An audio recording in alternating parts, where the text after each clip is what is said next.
I'm John Bringham-Hall. I'd like to welcome you all to the LSE on behalf of Theatrum Mundi, which I'm very lucky to have a role in doing research and creating programs like this, but also on behalf of the South London Gallery, who we've worked in partnership with to bring together this exciting and I also think quite critically timed conversation between urban sociologist Saskia Sassen and artist Tania Bruguera.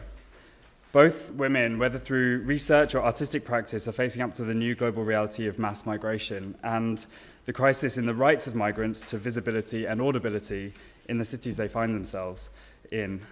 For Theatrum Mundi, which is a project based in LSE Cities, which aims to create a platform for debate about the qualities and values of urban culture, tonight's conversation is particularly exciting as it engenders a lot of what we're trying to do in our project. It brings together urbanism, thinking about how and why cities take shape and the conditions for life they create, with art that imagines how things might be other than they currently are. It demonstrates how art and urbanism could learn from one another in addressing political challenges facing cities. And in doing so, it shows that within art, we can find not only reflections on the conditions of urban life, but also propositions for new kinds of social relationships, and also public moments of expression, particularly in this case, where that expression has been suppressed.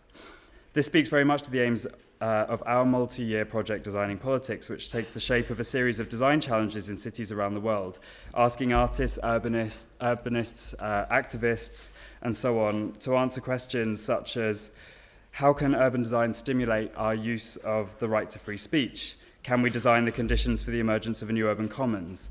And what would spaces designed to create a situation of respect look like in a starkly divided city like Rio, where our current challenge is open and receiving submissions?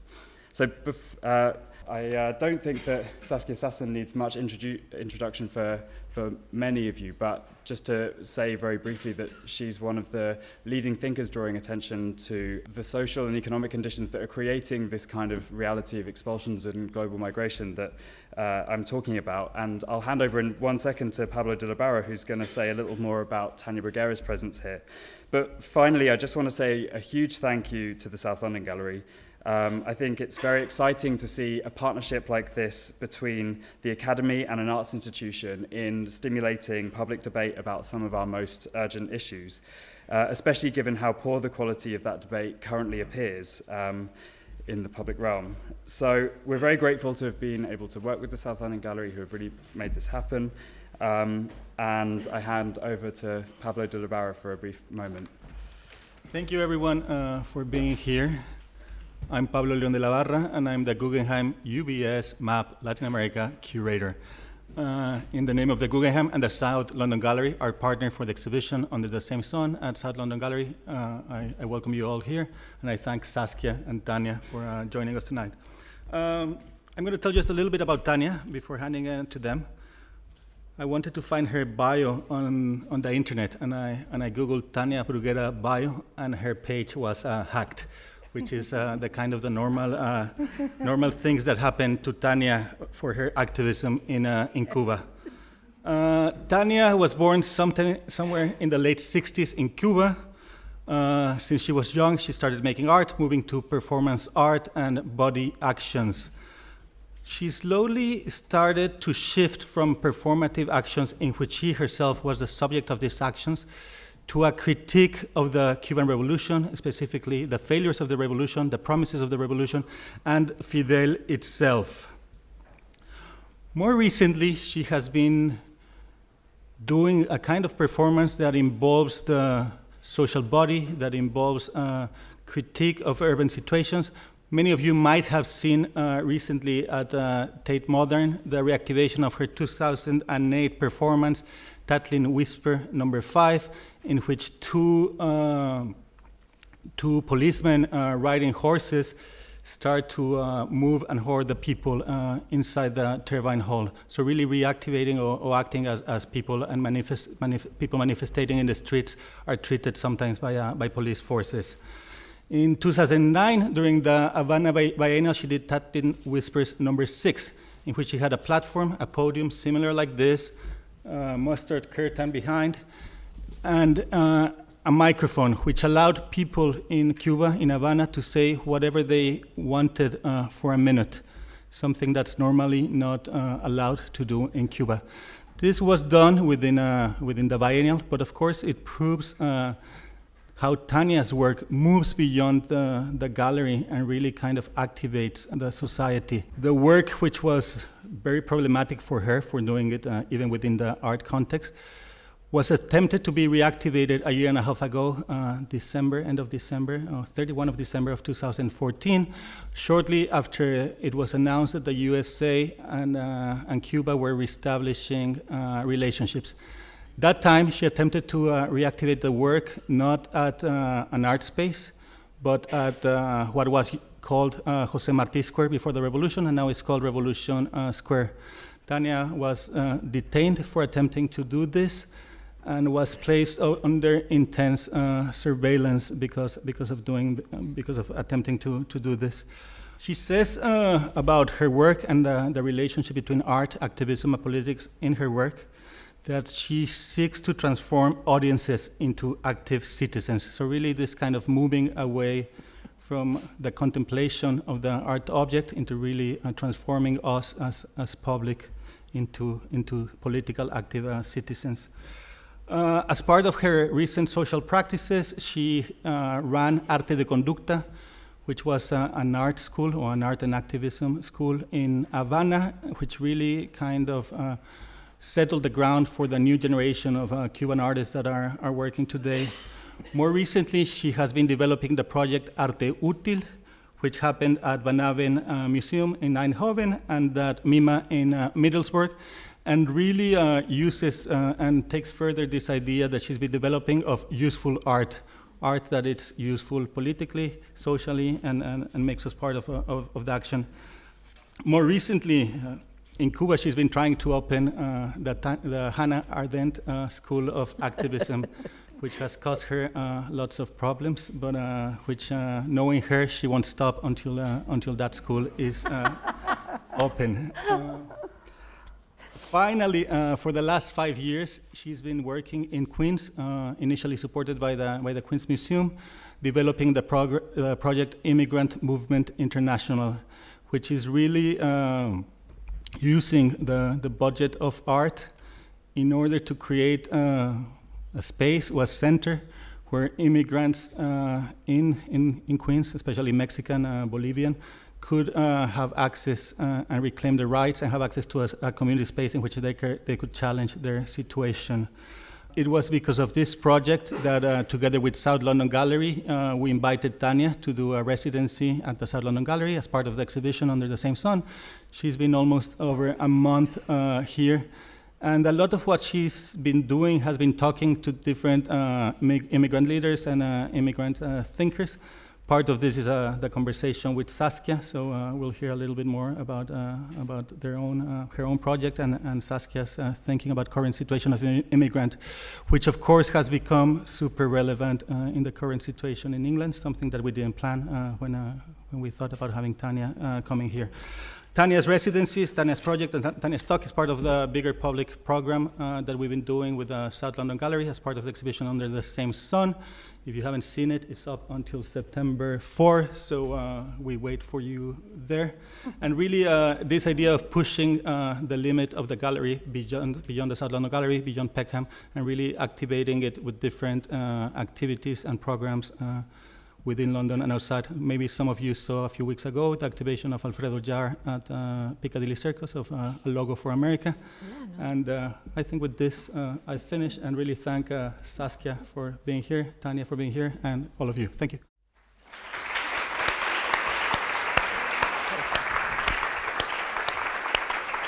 Thank you, Pablo, for the information. And I don't think I have to show my work now, but thank you so much for this project and to bring it to different places and see how it relate to different places. Thank you so much to the South London Gallery. They have been amazing. I just want to say that, just a little thing, that their program Art Assessment is one of the best in the world I've seen. So I invite you to collaborate with them or to work with them on that. And also I want to thank John for bringing us here. And of course, Saskia, who I met a few years ago. I have been working for 20 years, so I decided, Saskia and I talked a little bit, and we decided to focus on immigration, so I'm only going to talk about the projects I've done in immigration. Declaring that you are an immigrant is a very confusing situation. Most of the immigrants I know never say they are immigrants. They say, I'm from, I don't know, from Lebanon, I'm from Cuba, I'm from Ecuador, I'm from Holland. The Netherlands, let's say. So I think it's extremely strange already when you have to redefine yourself. As soon as you become an immigrant, you have to redefine yourself and put everything into questioning. Unfortunately, many people do that for you as well, and they don't give you the chance for you to, let's say, they come up with your own ideas of who you want to be. Personally, because the situation in Cuba in relation with people who leave and who become emigrados, immigrants instead of immigrant, is very charged politically. So for a long time, I didn't say I'm an immigrant, because in Cuba, you're not an immigrant, you're an emigrant. But I was in Paris by chance during the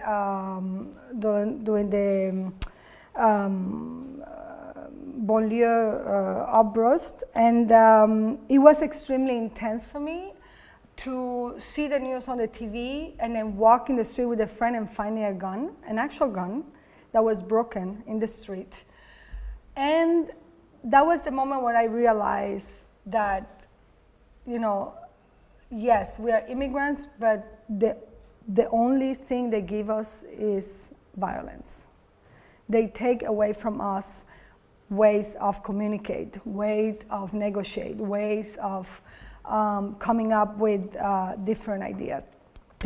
So I realized, I started meeting with all these associations and activists, and it was very interesting to find how come some immigrants were more politically equipped than the people who were helping them in their countries. So I thought, okay, one of the issues that I'm interested in working with in terms of immigration is the political power of immigrants, which I realized was the first thing they were stripped out.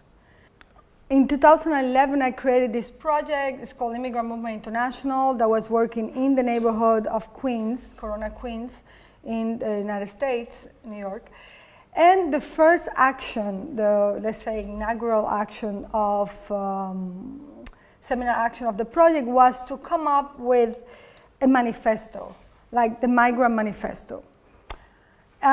This is how I met Saskia, because we came up with a group of experts, together with people in the neighborhood, together with political scientists, economists, people who were repertoire from the UN, plus the mom who has no jobs, and he's a stay-at-home mom. So it was pretty interesting to have all of these people together, and they all together came up with this beautiful manifesto.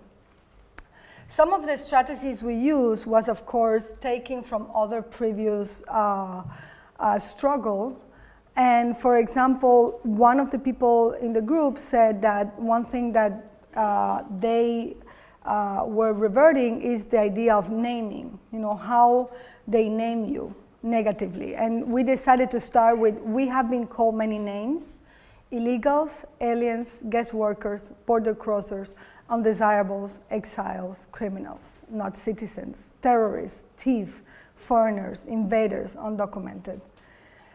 And then we decided that the best thing was to understand how can we, understanding the difference between each other, converge in one place all together. What were the elements that we could find that everybody could relate to in the experience of immigration? So we came up with these different ideas. We know that international connectivity is a reality that migrants have helped create. It is a place we will all reside. We understand that the quality of life of a person in a country is contingent on migrants' work. We identify as part of the engine of change. I think that was extremely important because we wanted to make sure that we were integrated in all the struggles, social struggles of the country we are in as well. Of course, there was this idea about being tied to more than one country, and the idea that right now we cannot solve this multilateral problem only from one country. So it has to be this kind of overall network of solutions. Of course, we wanted to claim the right to move, but one of the things I really like is when we start asking for the same rights of corporations. For immigrants, we are not allowed, in general, especially the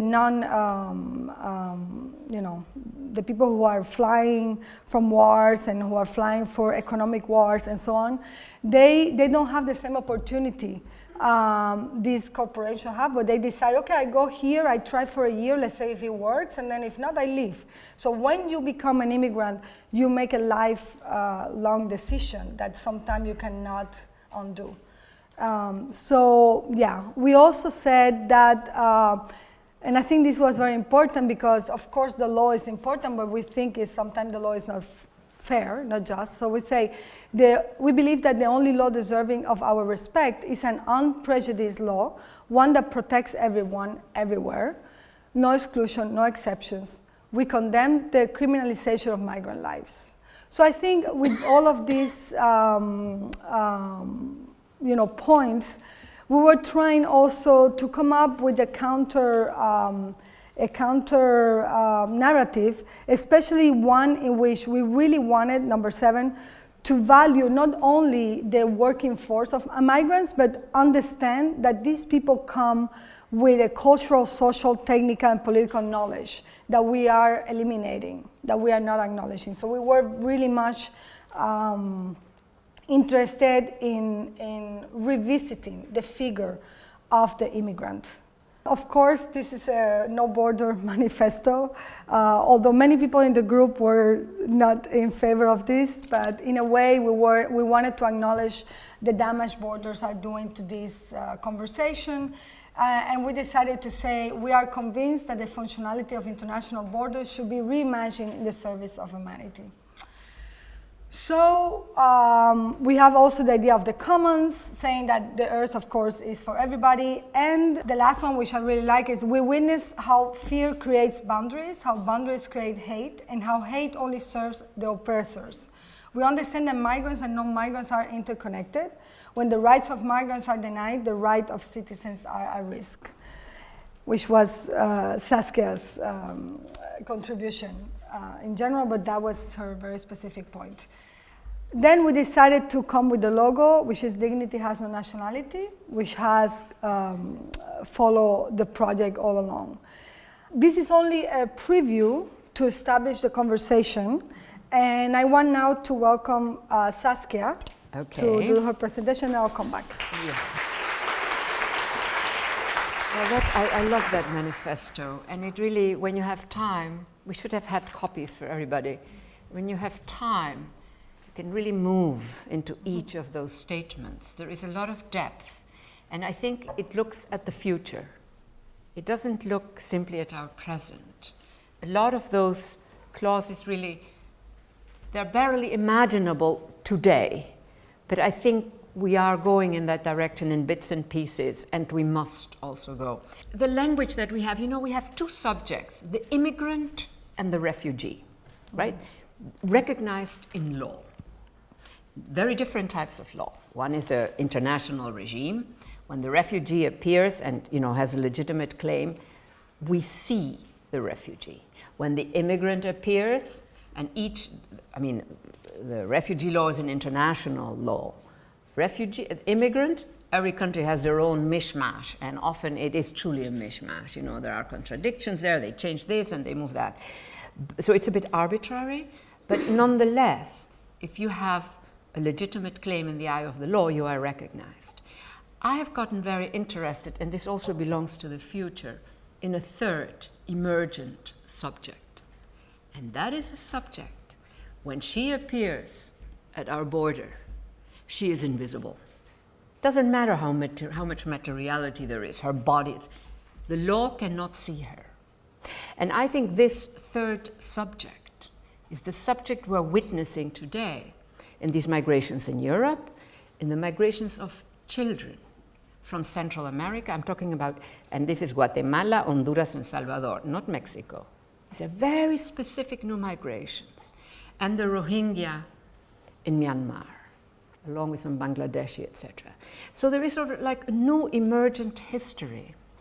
And I think that a lot of what is happening with it, I would say considerable, I was going to say total, but I will backtrack and say considerable disarray in the current condition in Europe. And Europe has been, more generous than the United States. The United States said, oh yeah, we'll take 2,000 Syrians. And what is that? That is nothing. And then they moved it up to 20, and now they're having trouble, etc. So when I look at Europe, Europe was not prepared. I've done a big analysis of where all they went wrong, But at least Europe took in millions. I mean, it's not a perfect picture, but at least there was. However, the mode in which they were taken in is not a solution. It's not a workable, and it cannot accommodate. You have 2.5 million recognized refugees from Iraq. You have 2.5 million in Afghanistan. The Syrians we know in Lebanon. I mean, it's just in Jordan, it's not a manageable proposition. And then there are the ones who are coming from Africa. So we, right now, do not know how to handle this. And in that sense, this manifesto that you presented, Tania, opens up. After all, they're humans. I was going to show, and I totally forgot, there is a slide that said, what did America look like before immigrants? Which in the Trump version, you know whom I'm talking about? In the Trump version, they're all white. But what did America look like before immigrants? And this is a map, I should have brought it, that shows all the different original tribes. Right? I mean, so the immigration story is everywhere. Now, back to my three flows. So this new subject is actually generated by questions of climate change. What was land is now a desert or is a flooded plain. And what we call, and I say it in quotation marks, economic development. The expansion of mining, the expansion of plantation agriculture, the expansion of cities, the building of graded communities. This is a subject, and let me just focus in one sort of moment of these multiple arrangements. Smallholders, small agricultural types, right? Who know, by the way, how to keep earth alive as opposed to the plantation. So they actually contribute to our future as opposed to the plantations or the mining, which really they destroy our future, basically. Now, when they are thrown out, and the estimate is 2 to 3 million people every year in a whole multiplicity of sites across the world. They are migrants. They are refugees. They're actually economic development refugees or climate change refugees. And here is this intermediate step that has me very disturbed, which is when they are thrown off their land, and it's brutal, and it's happening in many places, when they're thrown off their land, the first step is often that they disappear in the big slums of the nearby city, or the slums of a big nearby city. And then we've lost them. We've lost the fact that they're not slum dwellers, and slum dwellers are very capable people, by the way, but they actually, these former smallholders, they have knowledge about land, about plants, about all kinds of things. We need that knowledge. We're forgetting that knowledge, right? So they disappear, and they become a generic urban slum dweller. Something very big is lost for all of us. We lose a subject, we lose the knowledge that there is a lot of knowledge in these particular subjects, etc., etc. And then, of course, as they move on, they're neither a refugee, nor are they a regular immigrant. And when I ask myself, who is the immigrant? The immigrant is radically different in many ways from the refugee, if you wanted to sort of narrow it down. So the immigrant is actually a strong subject. Very often the immigrant doesn't have to leave, but she leaves. And she leaves behind a home, a place, to which she wants to contribute, which she wants to grow. She might go back there. But she's, above all, a very strong subject. I like to mention, though for me it was a bit adventure. So my first job in the United States, where I went with illegally, I mean, it wasn't a big deal, but frankly, I looked like a tourist. you know, so I didn't have any problem. But anyway, my first job was as a cleaning woman. And the other cleaning women were mostly Caribbean, African descent women. Each one of us knew, number one, that we were strong. Yes, it was hard work. Yes, it paid little. But we were not oppressed, broken beings. And the most important thing, and from there came a whole theoretical thing for me, that we as subjects could not be flattened, could not be reduced to the space, the workspace within which we were functioning.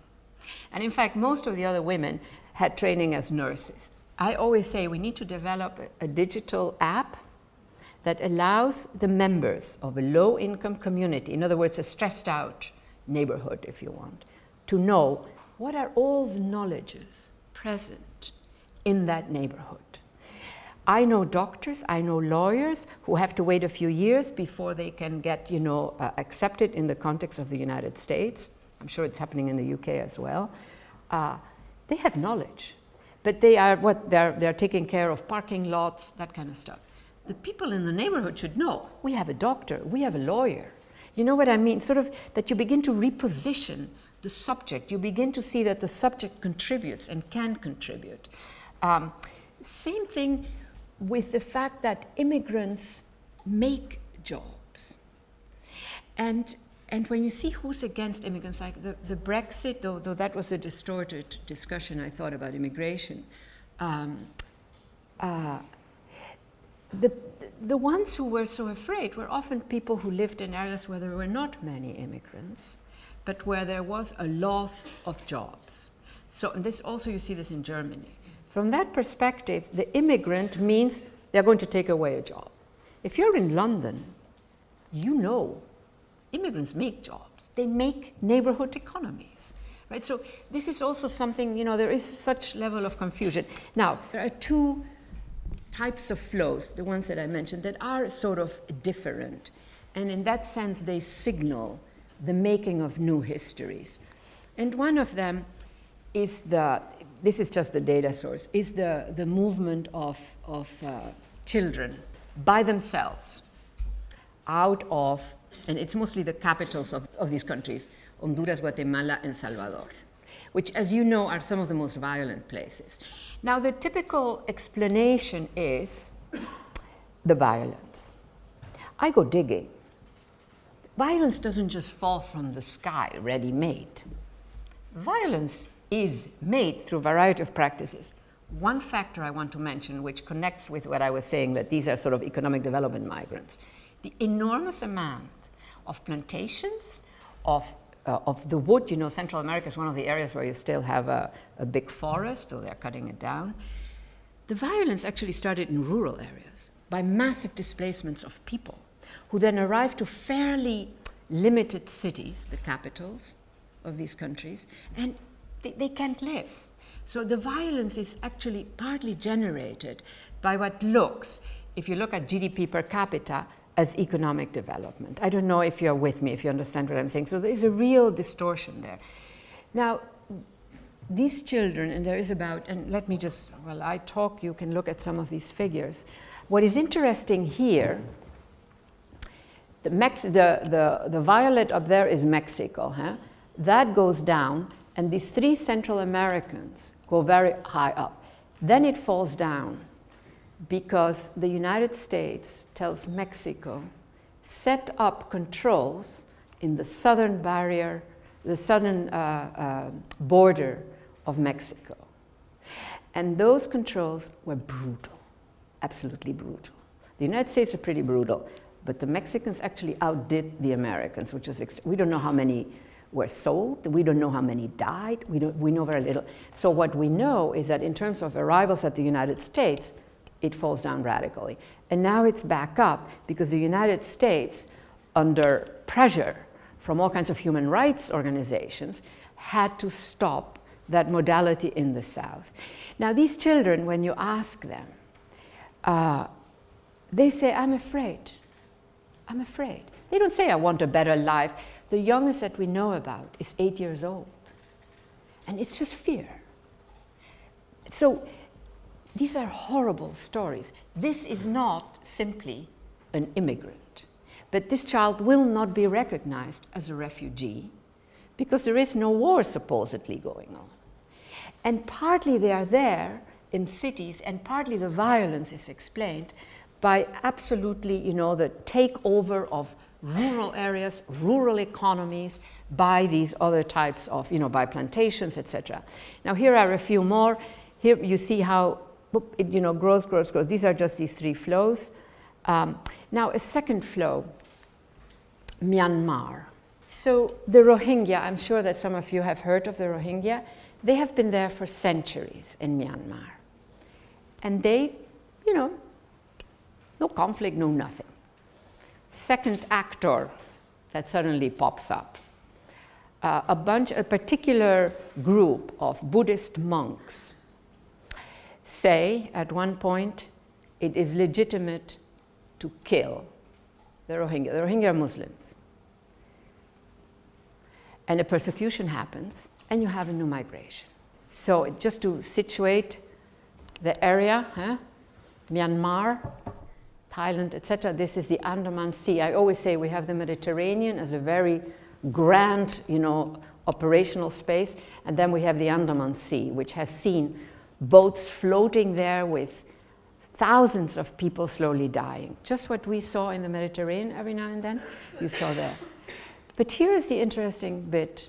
So suddenly, the Rohingya are persecuted.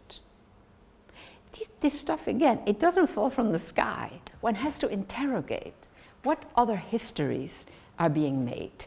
And one of the big histories that is being made is land grabs in Myanmar. And it started about 4 years ago. There is a lot of, once Myanmar opens up, there are vast numbers of investors that are coming. It's like, it's untouched, it's virgin terrain to some extent in terms of mining issues, in terms of plantation agriculture. So that's what happened there. Again, these are economic development, and I say development in quotation marks. Now there is a third sector that I just wanted to show a few more. Here are the figures. Now these figures are much smaller than what we have seen in Europe, but this is a community that has lived there for centuries without a problem. But now that land is getting grabbed, and the major victims of the land grabs are, of course, the Myanmari themselves, the rural people. And the United States actually got so bad that the United States took in about 25,000 of these refugees. And there is the other story that is developing, which is very bad, is that a lot of the Thai mountain people are basically enslaved by the fishing industry of Thailand and Malaysia. And they have discovered graves on the border between southern Thailand and Malaysia. They have discovered mass graves of workers who were too old, to keep on working, etc. This is a horror zone, as is Central America, as is some of the stuff, of course, that is happening in Europe. To me, this third subject, this subject that we cannot see, there is no law that captures it, because we think of all of these plantations and the mining, etc., as economic development. To me, that is a very troubled subject.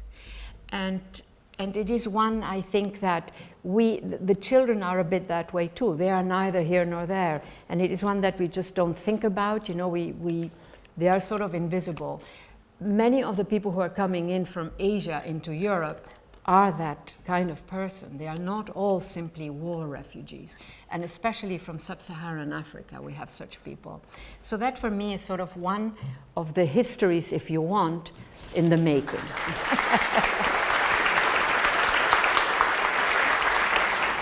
Well, I've been working on the subject of immigration on my work since 2005. But I'm just going to show you two pieces because we decided I would want to give time for you guys to, interact with us and create a dialogue. So I'm going to focus on two projects. The first one is called El Partido del Pueblo Migrante, the Party for Migrant People. One of the things that I was very interested at in this project was to come up with the idea of a nation of immigrants. This idea of like, there are so many immigrants in the world. They are living under the same struggles around the world. They have the same challenges as human beings, as well as political beings, as well as labor and professionals, whatever that means. Because, as you say, the knowledge of the earth is something that is being lost because these people come from these rural places to the city, and they only want them to work in what that city needs, instead of understanding what they have that they can provide to the city with. So I'm very interested in this idea of the people. In Spanish, Pueblo means the actual people who are part of the nation, and also means, we don't have a good translation. I don't know how you say that in English. It's like kind of this dual situation where it can be el pueblo is like the town, it could be a town, it can be, a nation, So I was very interested in this idea of like, how can we put together all these people that are having this situation? And especially this idea of party. I was very interested in creating a political party that would represent these people politically. Why? Because there was a problem of intermediation, like everywhere I went, and this is a real story. I went to the Netherlands and I met with this group of immigrants who were coming from different nations, different countries in Africa, and they were a national problem for the Dutch. And they had all these amazing, nice people helping them to navigate this new society, and try to navigate the negotiations with the government for their rights. And it was impressive how the people who were trying to help knew much less than the people who just came to that country, because these people were flying out of political situation, and they were political organizers, they were leaders of their parties in their country, and they knew how to create a campaign, they knew how to confront power. And that made me think about all of this. And again, the fact that the first right an immigrant is stripped of is their political rights. We don't see them as political subjects. We see them as labor subjects. We did this in Mexico during the elections, presidential elections.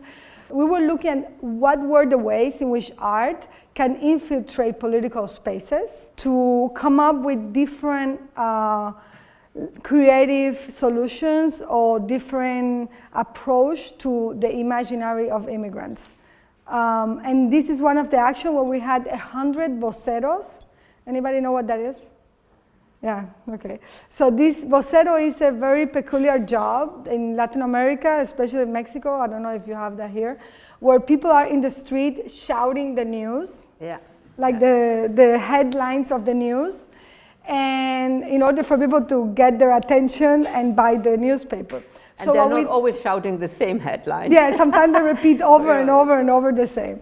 So what we did is we had 100 voceros in the city of Mexico, in the main square where everybody goes to protest and so on, to be shouting the rights of immigrants and demand that the candidates look at the right of immigrants. One thing, as you were saying, that was pretty shocking in Mexico is like, I was doing this work in New York with the immigrant movement, and I have been seeing people arriving from those countries and what happened when they arrived from those countries. And then I went to Mexico thinking that they would be sympathetic because, there is a high % of the population in Mexico that lives outside of the country and know what happens with them, like they get in jail and how they are treated. It was a big surprise because Mexico, as you said, was worse than anything I've seen anywhere, with the immigrants coming from the south. Yeah. So I think that was a big shocking experience. As well as when I was in the United States, it was very shocking seeing that most of the more racist and separatist, let's say, people regarding immigrants were immigrants themselves who have already acquired a status, a legal status. So I think this is a complex situation but it's important because we think, many of us think that immigrants is the subject, the immigrants are the subject of the 21st century. And that's the one battle we have to win for this century. Yeah. Then what happened is, like, of course I'm an artist, so you go to an exhibition in a museum and they just want you to do a little drawing with the logo of the party. And I say to the person in the museum, no, I want to do a real party. This is not a joke. We're going to do a real party. So we start organizing, and we start trying to locate all these activists and so on. And in Mexico, there is a weird legal loophole, which is every 6 months after the president is being elected, there is the possibility that the Institute of Electoral Institute, give to anybody to create a new party. So here we are, number 45. We created the party. And this for me was amazing because as an artist, I always want to go beyond the spaces that are given to us as artists, like these protected spaces in a gallery, or or a place where everybody is aware that they're going to see something. I'm really interested in getting inside the everyday life, political everyday life of people. So we were part of it. Unfortunately, the museum had no more money for the project, and they have to move to the next exhibition. That was very unfortunate, but at least we are part of that. And for me as an artist, the documentation of all the work we did is not a photo, but it is the memory of people who participated in the project, the energy these people took to continue the fights and continue the work after the project was done, and to be in that list, in the Instituto Federal de Electoral of Mexico. So we are part of that history. Yeah. I'm very interested also, as you might know by now, in the idea of confronting power and how to use art to confront power. So I did this project actually for the exhibition that is now in the South London Gallery, that was done in the Guggenheim, where I created a campaign, which was a postcard that we were every day in front of the museum with the postcard, and people signed the postcards. And the campaign was, I'm going to read, Your Holiness, Pope Francis. Today, when the established model of the nation state no longer offers a sense of belonging, we call on a place that was born as a conceptual nation, without borders, to embrace those looking for a home. And then you have two options. I want to apply for Vatican City citizenship. And of course, because we really value solidarity, we say, I request that Vatican City citizenship be granted to immigrants. Underneath we have a little quote saying, undocumented immigrants need only provide the city and country of current residency. That means that we wanted to make it as useful as possible, meaning the person has to sign, they had to have the name, where they live. Some people were very cautious with the information, but some even put their actual address where they live and everything. So we did more than 15,000 signatures in over, I think it was 3 months, the show, no? Or 2 months. And it was amazing because as an artist, I used all the big flow of people coming to the Guggenheim. And we had amazing experiences. We had people, this was really horrible. I mean, we have good ones and not so good. We had a guy that was really horrible, and why are you doing this? These immigrants want our job, our women, they are criminals. And I was trying, because I also use this moment to educate and to have some sort of conversation when you can. And at some point, this is an American, blonde, blue eye, typical white American guy.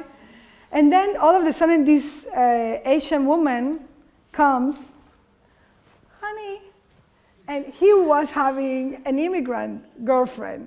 And I was like, okay.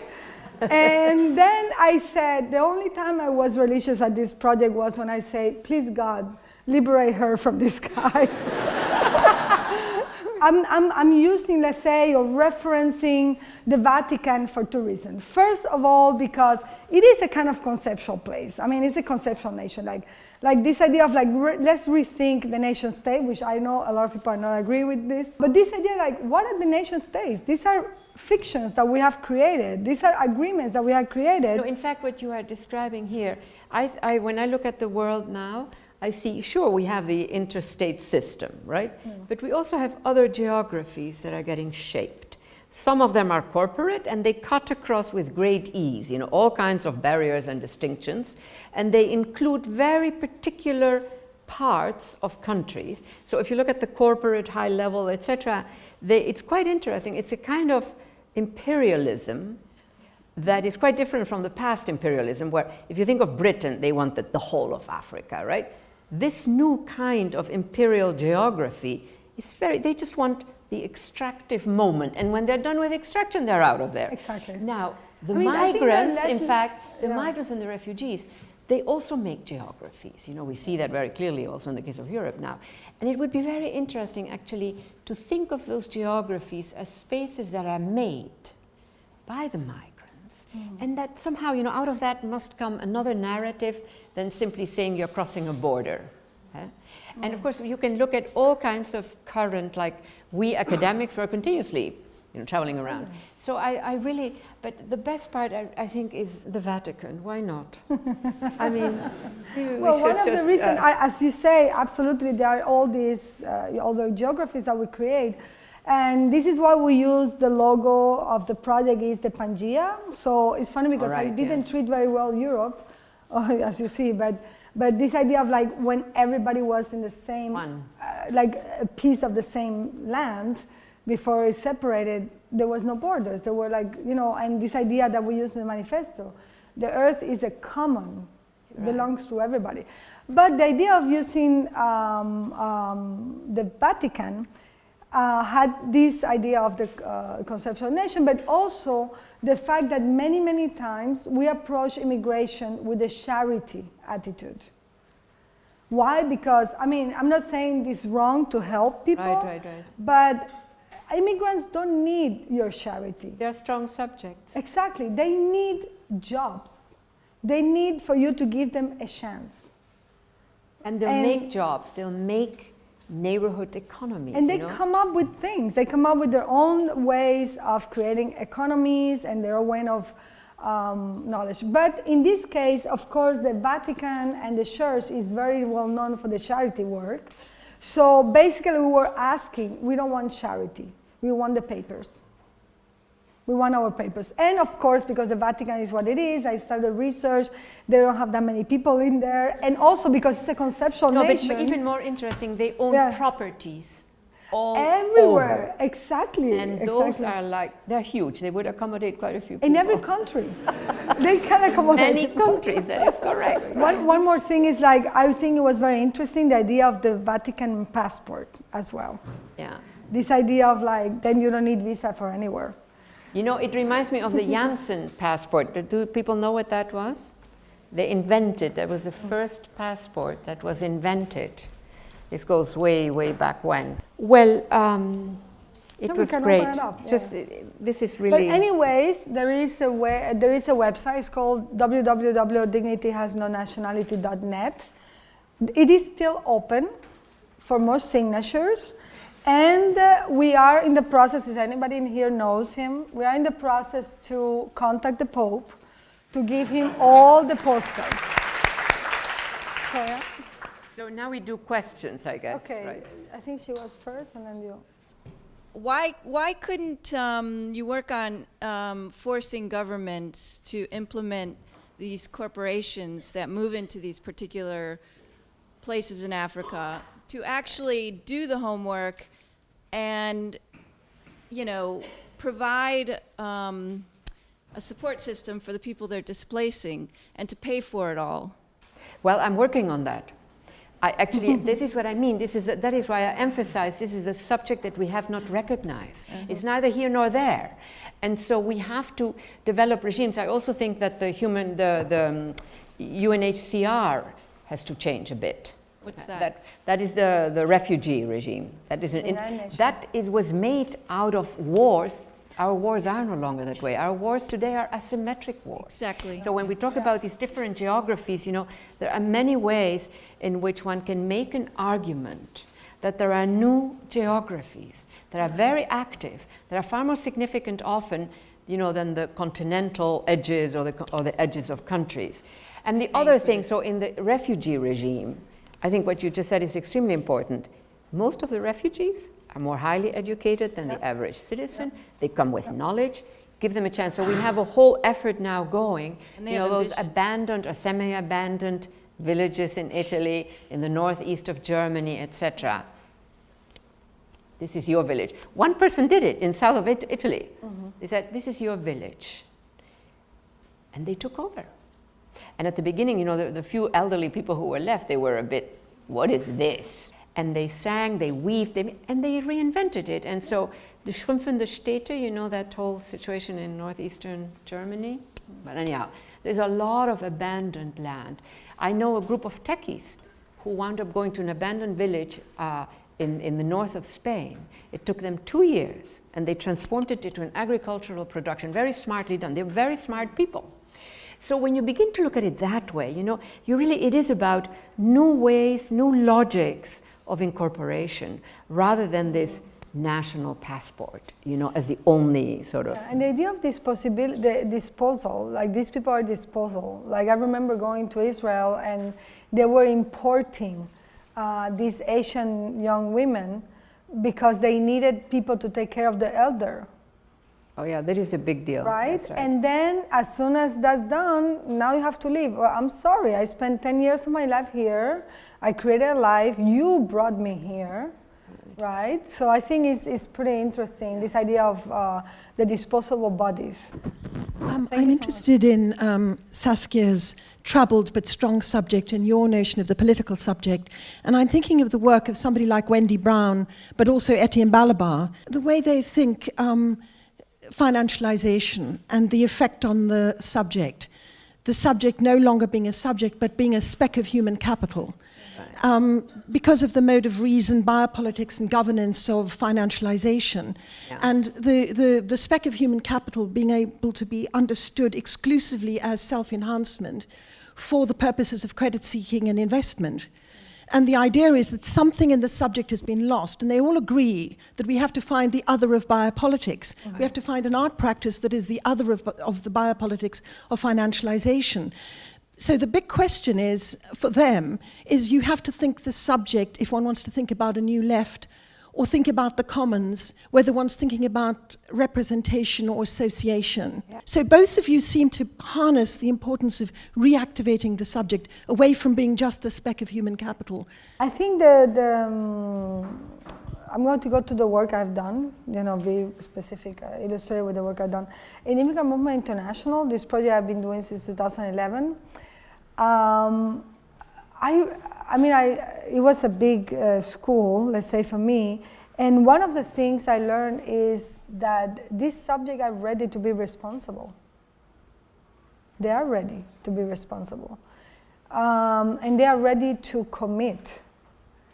And I think there is some sort of a strange tension between the people who live in the place, who kind of think everybody else owes them for their contribution, but they don't allow other people to contribute, because they have this weird, it's very interesting because we are in a moment where everything is very, the location of things are very difficult to negotiate because the internet, and you're here today, tomorrow there, if you are privileged.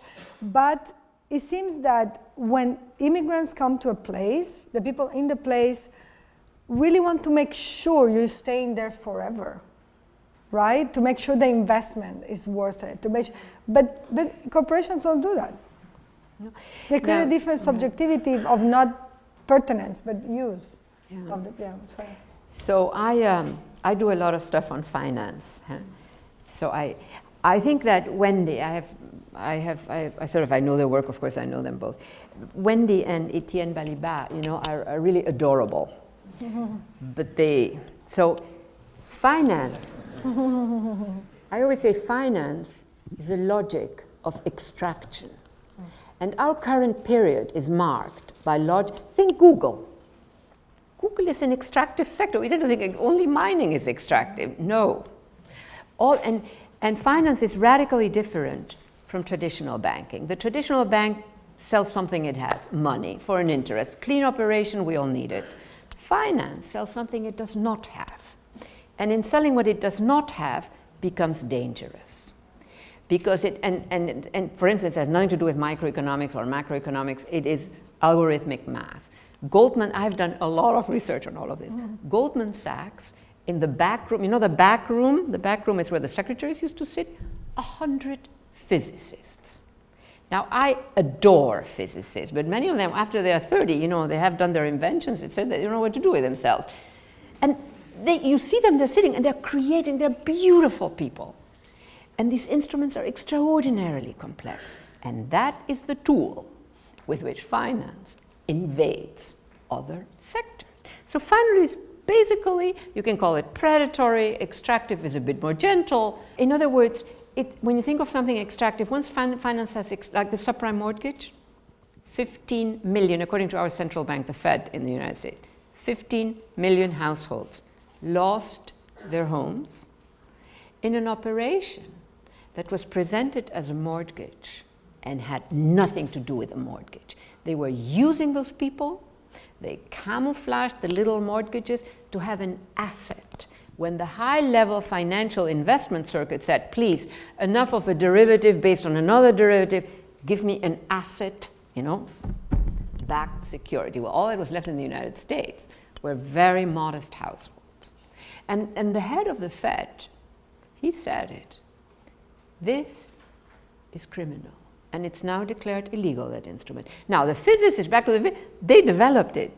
I saw it, I studied it, 16 complicated steps to delink the actual modest value of the little house from the financial instrument, asset-backed security, sold to the financial. So this is, to me, the financializing is a critical issue. Luckily, finance is overdone, it's so powerful, it overdoes it, nobody can control it fully. But it has been extraordinarily destructive. And so then the immigrants, this is a whole other, really, I think Tania, what you were saying, these different spaces, these different geographies, sort of to cut across these interstate borders, which global capital has created its own geographies, of course, right? They're also talking about extraction. It's a little intense experience, but talking about extraction, in the immigrant movement, we had one mother, who told us one day in one of our sessions that, her brother died, and we all knew that, and we helped her with this. And then we didn't see her for a while, and then we saw her again, and she came and said, I am very happy that finally my brother is legal. I said, what do you mean? She said, yes, because he was a donor or organ donor, and 3 people, American people, are alive because of him today. But that's another version of the subject. We are just bodies to extract all kinds of things. And I always say, if they're in that extractive mode, rather than just taking out the eyes, the lungs, or whatever, hey, there's so much more that they might as well then, So it is doubly destructive. Anybody else has a question? Okay, yeah. Thanks for your talk, Tania and Saskia. But there's something like I missed out on hearing a bit more, which is the politics based on difference. Because of course, all of these democratic processes, what they tend to do is homogenize what is the subjectivity. And of course, this leads to a lot of exclusions. So even when we talk about Partido del Pueblo Migrante, what my concern is, what if we have a problem of representation. What if someone doesn't feel like they can correspond to the ideals that is being promoted there? Because of course, each individual has their own story. So on a theoretical ground, and almost on a practical basis, it would be interesting to see how is this difference incorporated within political regimes that doesn't lead to exclusionary practices and that isn't also institutionalized and it's up to the institution to recognize them as a subject or not, because this at the end creates a national identity struggles as well of wanting to be the same as the other, or why am I not the same? Because we have like two notions, which is refugee, immigrant, but there's nothing that sounds positive as an in-between where I am part of the political body. So I would like to see how you would engage with that. A big conversation is always the difference and how a lot of immigrants claim that difference among them, even if they are undocumented and so on. The idea of the political party and this idea of unifying is not to homogenize the experience or the people. It's about, this is a political tactic to come together the same way the LGBTQI people came together at some point because they realized that there was something bigger than their own personal experience or their own cultural experience. And you see right now an international or global movement of LGBTQI rights, where everybody is different. Some people are in India, some people are in Turkey, some people are in the United States. Their experience is extremely varied, but they all understand this has to be a movement that everybody is together, you know? These are these new geographies. You know, one way of thinking about it is that it is not about sharing or, you know, we're all the same, we're on the same side, you know, that language, that older language. It's another kind of formation. And one way of thinking about it is sort of an alternative geography of differences, etc. Because the elites also have, you know, the regular, what do we call them? Those who are not migrants or whatever, you know, I mean, they also have differences are throughout. There is another thing regarding to that is like, I think it's more interesting to come together to claim that immigrants are more than entertainers. Because the only function in society immigrants are given easily is entertainment, meaning food, music, or sport, you know. So I think this idea of like you going to do something to entertain me as the person who belongs here. So I think having this idea of creating a party is like, you know, I'm also a political subject. I also can tell you what happened in my country and why maybe this doesn't work and you're doing it here. It's funny because I remember in the year 2000, the elections in the United States, it was Gore versus Bush. And I was sitting very excited, first time in my life I see elections with the newspaper, the Coca-Cola, of course, the TV, and the pen, and I'm like, okay. And then I went and I said to a friend, my roommate, I say, oh, Gore won, Miami. Say, oh, that's weird, but okay, it happens, okay. And then I come to me and I say like, oh, he lost Miami. It's like, oh, you Cuban, you don't understand anything about democracy, blah, blah, blah, blah, blah, blah. And that day, I told my friend, you have the first capitalist dictator. Because I know what a dictator is. I live in one. Right. So because my experience in Cuba, I was able to negotiate the subjectivities and the little nuances that will grow into something else. And that's some knowledge that all of us have from different countries. But it's true, you know, that we are cantankerous beings, right? There's going to be this and the that and the but. And that is a way in which we cross through borders, cut down barriers, you know, and new configurations emerge, which then can also pass through an exclusionary pair. I mean, we're a bit of a mess, but I think it is very important to keep on moving and recognizing, you know, I really have this sense now that, I had that in the 80s too, I know some people were not born then, but anyhow, that we were really entering, and this is the West now, a new phase. How do complex systems change? And they don't change by changing everything. No. They often change by using existing capabilities of time one and shifting them to other organizing logics, you know, that kind of a thing. So when we talk about change, transformation, etc., you know, there are multiple dynamics really that are in play. It's not a homogeneity. Huh? It has been really interesting, your talk. But going a little bit beyond the perspective of the outsiders, I would like to ask both of you, what should be like the role of academia and the role of art to sensibilize like also the insiders, those who live the developed life in the undeveloped life in the developed world. Because also that is like a big issue in order to think about integration of these refugees, of these migrants. So in my latest book, one of the arguments I make is that we need to de-theorize in order to re-theorize. We can't escape theory, because otherwise we would see everything, it just would be impossible. And so I take and one of the arguments that I make is that we have produced extraordinary knowledges which have served us well in many ways, etc. But we also have wound up now, after decades of this phase, this paradigmatic moment, that takes on different specifics in different fields. But it is a kind of paradigmatic period, post-World War II till now, I would say. And so we have produced these incredible silos, chock full of knowledge.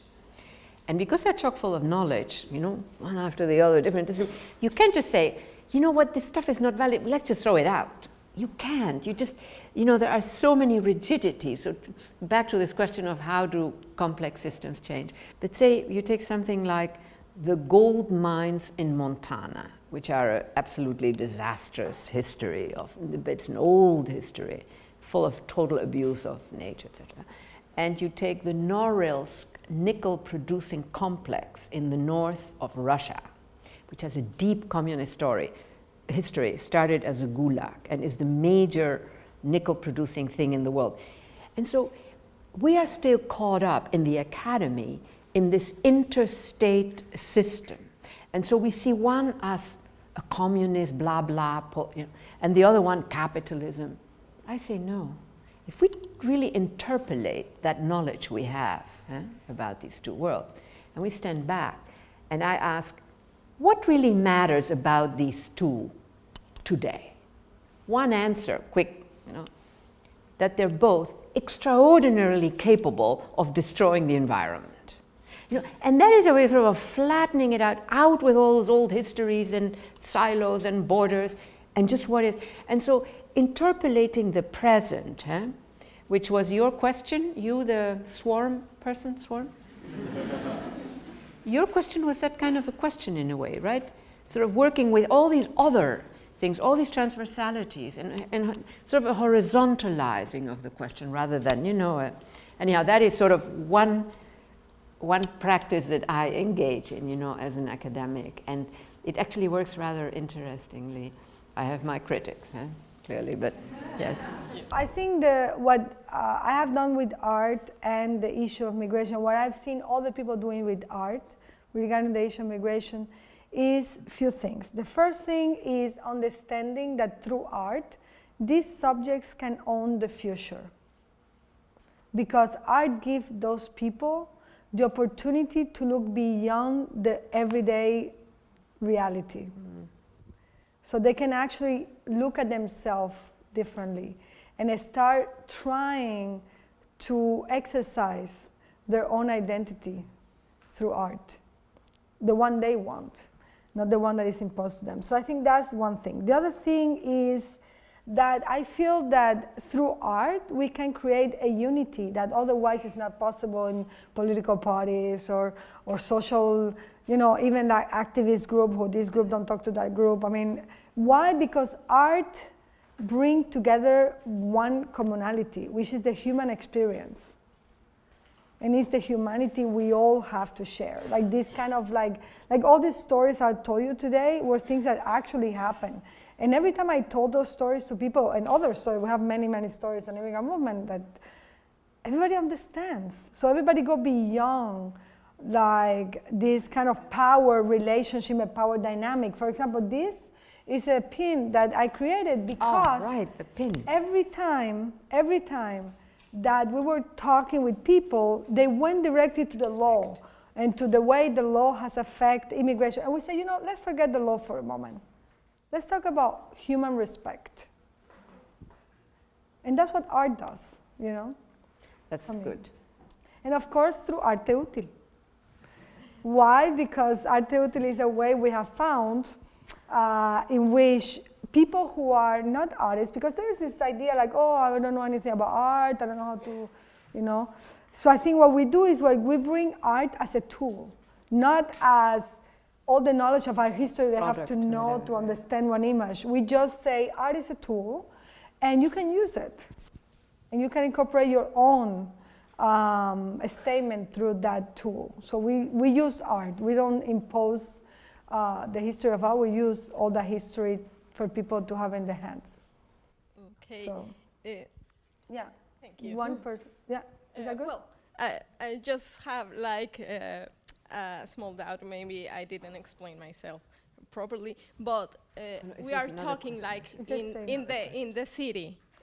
You are giving your examples in the city, but like in the rural areas, like in places like here, like in the UK, where people in the rural areas, they don't have access like to this kind of art, to this kind of sensibilization. Do you do anything like that for those who have no access to the cultural life of the metropolis? Thank you. I think a friend of ours might want to answer that. Do you want to answer that? Oh yeah, or that's talk good. about this? We're putting you to work. Well, not necessarily to answer it, but to extend it. And I think maybe what we're trying to articulate is that on the one hand, you're talking about an emerging subjectivity in the 21st century around the immigrant, which is kind of has huge potential and is kind of quite exciting and positive. But in a way, the dark matter in this new equation is the non-immigrant, the people who don't move, the people who stayed, who don't know how to get out of a hole. Right. And this is where we're finding the conflict in the non-metropolitan centres.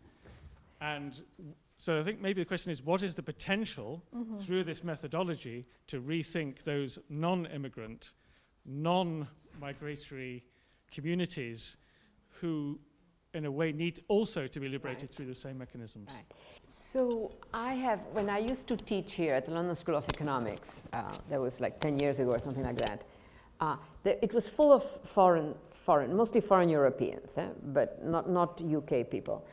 And they were all very European, they just thought themselves, but they were all going back home when they were done, to their homes.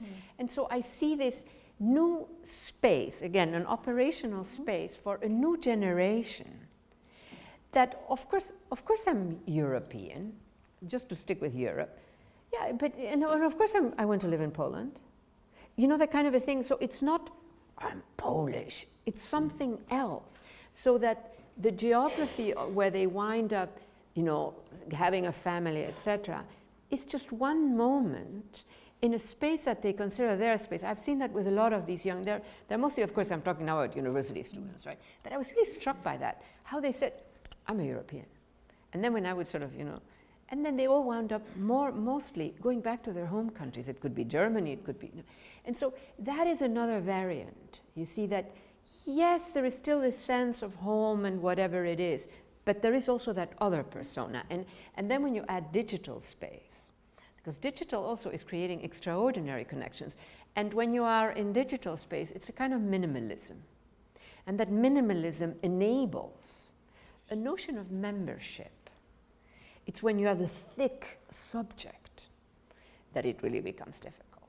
So in that sense, I really have a sense that a lot of the young people are quite different from their parents. The big talkers are their parents, whatever, in terms of the politicians, the artists, whatever they might be, right? Well, not the artists, let's pull that out, but whatever, the academics. And so, but there is this other brewing reality. That is sort of my, I don't mean everybody, because you have a lot of racisms everywhere. That is a whole other matter.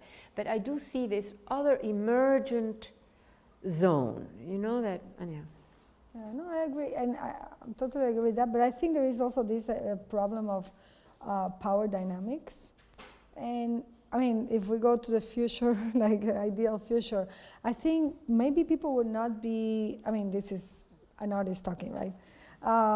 Maybe people would not be separated by the place where they live, but the condition by which they decide to establish themselves. So maybe there is a group of people who are nomads or who are temporary.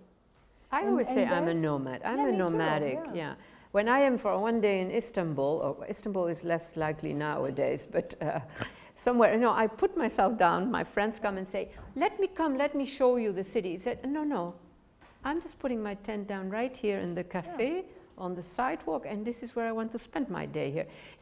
These are different ways in which you are not the old-fashioned rootedness almost, I shouldn't say old-fashioned, but the more recognizable way. Yeah, but exactly, so I was thinking this idea of the nomads, of the temporary and the permanent. And I think these are the categories, but the problem is when you create power dynamics between those, or when you create separation, it's okay to be nomad. It's not worse than being permanent, and vice versa. Permanent is not worse to be nomad. I think the problem is when you give each of those categories a value that is bigger not than the other one. If everybody understands that these are modalities of living, what's the problem? You like to be nomad? Wonderful. You want to sleep with a woman? Wonderful. You want to sleep with a man? Wonderful. It's the same thing. It's doesn't matter. What's the problem with this? And it's because we are investing. That's the problem. The idea of the economy that is we are investing in a place, and if you're not going to invest, then we don't want you. But what is investment? What is the investment in place? So I think this is a... Yeah. Is there one more absolutely urgent question? Because after that, I'm ready for a glass of wine, and that means we have to make it. We have the only time in the room.